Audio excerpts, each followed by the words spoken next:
తెలంగాణలో కాంగ్రెస్ ప్రభుత్వం ఏర్పడిన తరువాత తొలిసారి తెలంగాణ ఆవిర్భావ దినోత్సవాలను ప్రతిష్టాత్మకంగా తీసుకుంది. ఇక దేశంలో ఎన్నికల కోడ్ అమల్లో ఉన్న నేపథ్యంలో కాంగ్రెస్ ప్రభుత్వం సెలబ్రేషన్లకు అనుమతి ఇవ్వాలంటూ ఎన్నికల సంఘాన్ని కోరింది. దీనిపై సానుకూలంగా స్పందించిన ఎన్నికల సంఘం జూన్ 2 తెలంగాణ రాష్ట్ర ఆవిర్భావ దినోత్సవాలను జరుపుకోవచ్చని తెలిపింది. ఈ నేపథ్యంలో ఈసీ అనుమతితో సీఎస్ శాంతాకుమారి ఏర్పాట్లపై సమీక్ష సమావేశం నిర్వహించారు.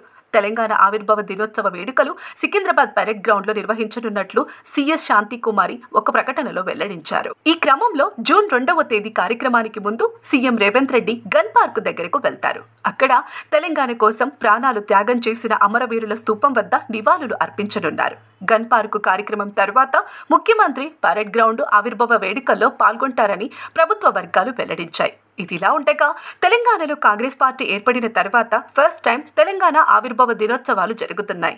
దీన్ని కాంగ్రెస్ పార్టీ ఎంతో ప్రతిష్టాత్మకంగా తీసుకుంది.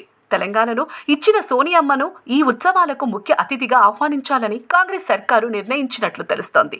ఇదిలా ఉండగా ప్రస్తుతం దేశంలో ఎన్నికల కోడ్ అమల్లో ఉన్న నేపథ్యంలో ప్రభుత్వాలు ఎలాంటి పథకాలు కానీ పథకం కోసం ప్రభుత్వం నుంచి నిధులు కేటాయించడం కానీ చేయకూడదు.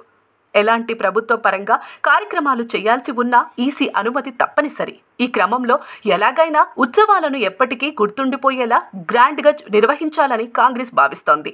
ఢిల్లీకి చెందిన కాంగ్రెస్ హైకమాండ్ నాయకులను పిలవనున్నట్లు తెలుస్తోంది. ఇక ఎన్నికలలో తమ పార్టీకి అత్యధిక మెజార్టీ వస్తుందని కాంగ్రెస్ ధీమా వ్యక్తం చేస్తోంది. బీఆర్ఎస్ ను ప్రజల్లో నమ్మే పరిస్థితి లేదని కాంగ్రెస్ నేతలు ఎద్దేవా చేస్తున్నారు. ఉద్యమ పార్టీగా ఆవిర్భవించి కేవలం తమ కుటుంబంలోని వారికి ఉద్యోగాలు వచ్చేలా చూసుకుంటున్నారంటూ కూడా కాంగ్రెస్ నేతలు బీఆర్ఎస్ పై విమర్శలు గుప్పించారు. మరోవైపు బీజేపీ కేంద్రంలో ఉండి తెలంగాణకు ఎలాంటి లాభం చేయలేదని, బీఆర్ఎస్ బీజేపీ ఎన్నికలలో లోపాయకారి ఒప్పందం కుదుర్చుకున్నాయంటూ కూడా కాంగ్రెస్ పార్టీ తరచుగా విమర్శలు చేస్తుంటుంది.